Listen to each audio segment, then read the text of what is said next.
Bonjour à toutes, bonjour à tous et merci de nous retrouver ce dimanche matin pour la première partie des documentaires que nous consacrons au monastère zen de Kanchoji, à la Coquille, en Dordogne. Il se trouve sur le chemin de Compostelle et ce n'est pas un hasard. Je vous propose de découvrir aujourd'hui l'histoire de ce très beau temple ainsi que son fonctionnement.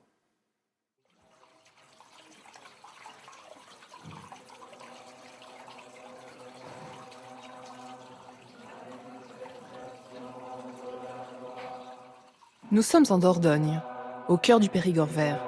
C'est ici que Jean-Pierre Faure a créé en 2002 le monastère bouddhiste zen de Kanchoji, à la Coquille, dans ce lieu chargé d'histoire. Le lieu où nous sommes, comme on le voit avec derrière moi une croix, ça a été une maison de jésuites. Cette maison de jésuites avait comme caractéristique d'accueillir des gens pour des retraites. Effectivement, le fondateur Saint Ignace de Loyola avait mis comme pratique religieuse la méditation. Et quand j'ai vu un jour venir ici le dernier des jésuites me saluer, qui venait de Sarlat, et il m'a dit qu'il était très content de voir que ce lieu avait repris sa vocation spirituelle. Je crois qu'il y a beaucoup de monde qui est passé dans ce lieu, je dirais un lieu où souffle l'esprit. Vu sa configuration, on est quand même un peu sur un piton, et il y a quelque chose où on se sent bien à Kanchoji.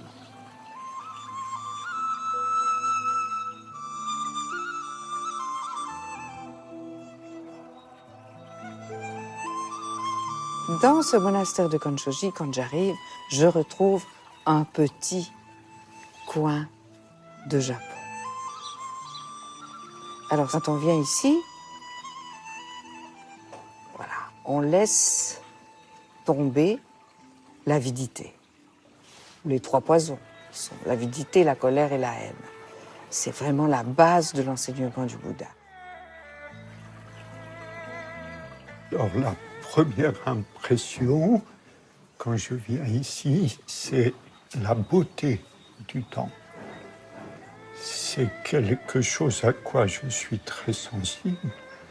Et ça me fait penser à cette parole de Platon que je trouve tout à fait vraie. Le beau, c'est la splendeur du vrai.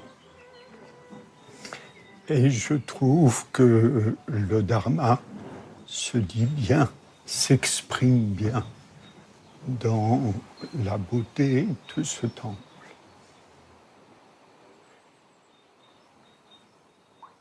Tous les maîtres zen ont célébré la beauté à leur façon, c'est-à-dire que ce soit un poème.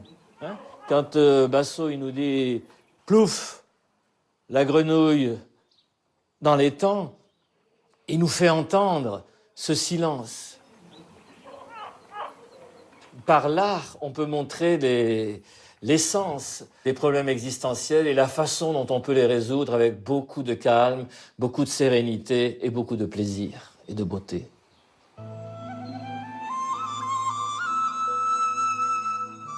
Les personnes qui m'avaient suivi à la Gendronnière m'ont demandé « est-ce qu'on ne pourrait pas reconduire cette expérience ?» Alors on a cherché. Et un jour, on a vu cette annonce qu'à la Coquille, il y avait un ancien monastère jésuite qui était à prendre. On l'a visité, un jour de pluie, on s'est approché du lac qui est juste en dessous, on se croyait en Amazonie. Pas un bruit, juste le bruit de l'eau, les feuilles qui dégoulinaient, on s'est dit, c'est là qu'il faut faire un monastère.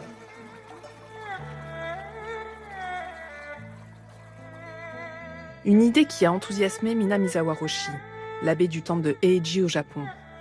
Il revient d'ailleurs encore aujourd'hui, régulièrement à Kanchoji.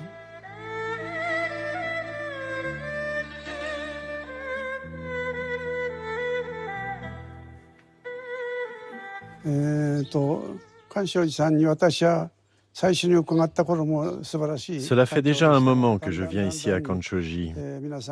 Et dès la toute première fois, j'ai été impressionné par la beauté du lieu. Avec le temps, l'abbé a continué à développer le monastère. Et je pense que c'est en train de devenir un lieu de recueillement et de pratique, un dojo extraordinaire. On parle dans le bouddhisme de production interdépendante. Je pense que c'est quelque chose que l'on peut très bien observer ici, car c'est un endroit en pleine nature. Il y a un poème chinois qui dit que les montagnes, les rivières, la faune, le bruit de l'eau sont eux-mêmes l'apparence et la voix du Bouddha Shakyamuni.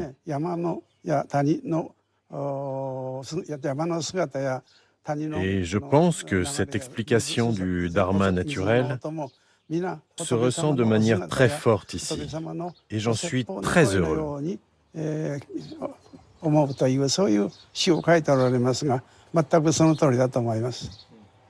Lors du 750e anniversaire de la mort de Maître Dogen, qui avait lieu donc au temple fondé par Maître Deshimaru, j'ai eu une rencontre avec Minamizawa Roshi, qui était venu pour l'occasion. Et cette rencontre a fait que tout doucement, je suis devenu son disciple. Je suis allé au Japon. Et à un moment, ayant reçu la transmission, il m'a laissé entendre que si j'avais reçu la transmission, c'était pour transmettre.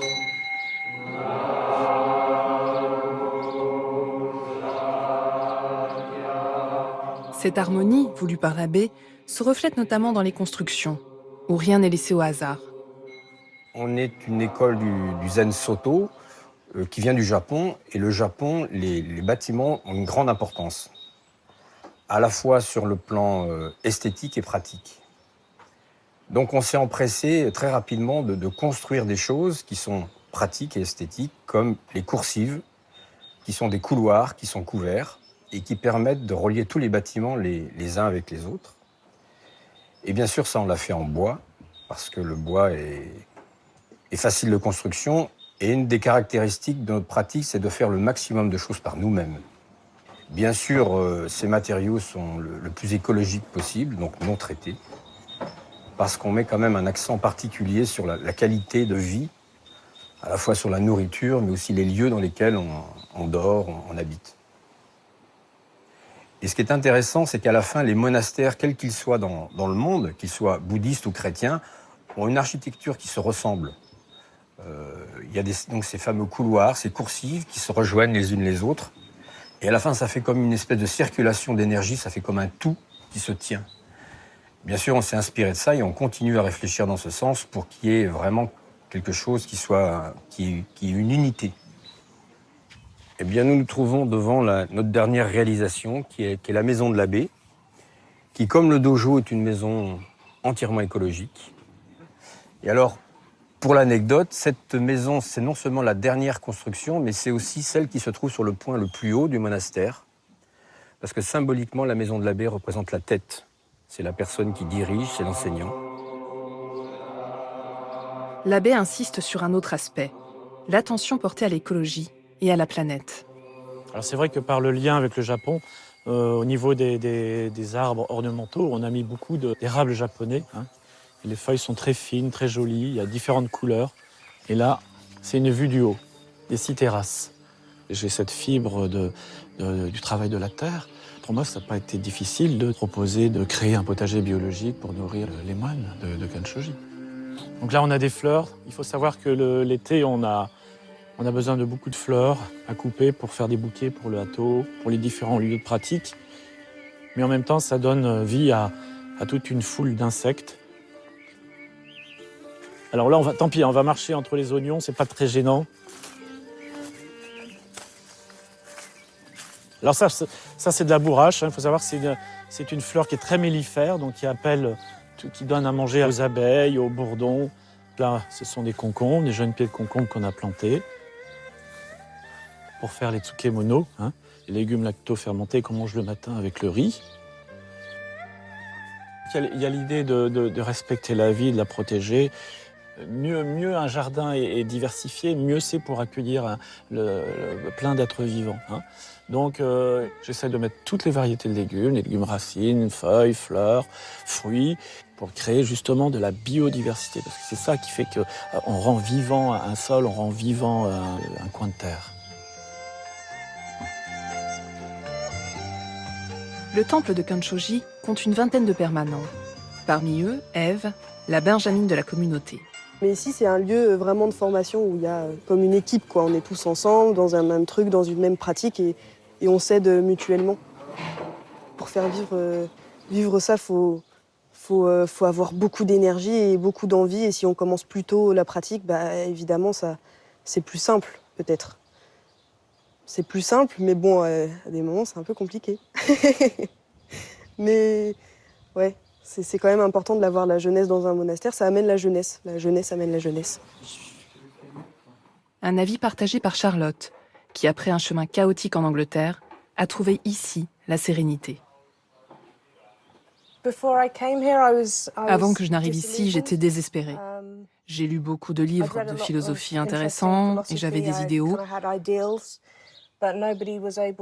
Mais personne n'était capable de proposer une manière de vivre. Ça restait toujours intellectuel.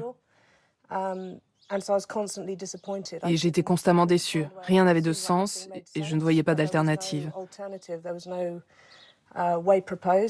Quand je suis arrivée ici, j'étais très impressionnée par la façon dont les gens pratiquaient, la manière dont ils fonctionnaient. Le partage, la coopération, l'engagement dans le service. Les gens qui se dépassent constamment.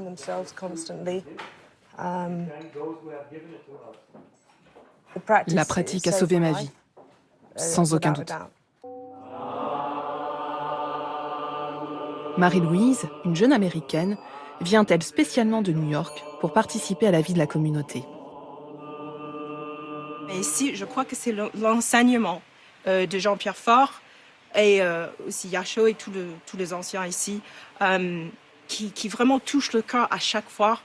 Avec eux, je sens vraiment l'urgence de pratiquer et de rester dans la pratique et pourquoi c'est important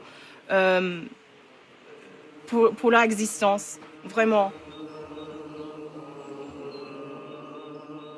Je suis fidèle? Non, peut-être. Oui, c'est ça. Il y a une sorte de fidèle, mais basé sur la gratitude et aussi dans le pleine confiance qui m'a inspiré de rester ici à Kanchoji en particulier. Voilà. Je mets l'accent sur la qualité des rapports des gens entre eux.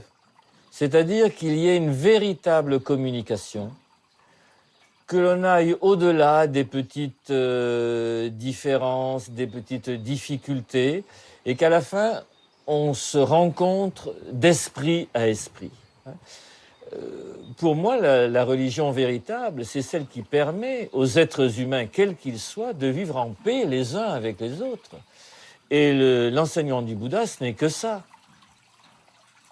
Et que dans un monastère, il y ait un bassin, un étang avec des poissons, c'est le symbole de l'attention qu'on porte à toutes les formes de vie. Donc c'est vraiment la compassion qui s'exerce vis-à-vis de toutes les existences. Aujourd'hui, vous voyez un monastère qui est de dimension finie, où on peut accueillir un certain nombre de personnes. Qu'est-ce qu'il en sera demain? Je ne le sais pas. Je m'en remets à la Providence.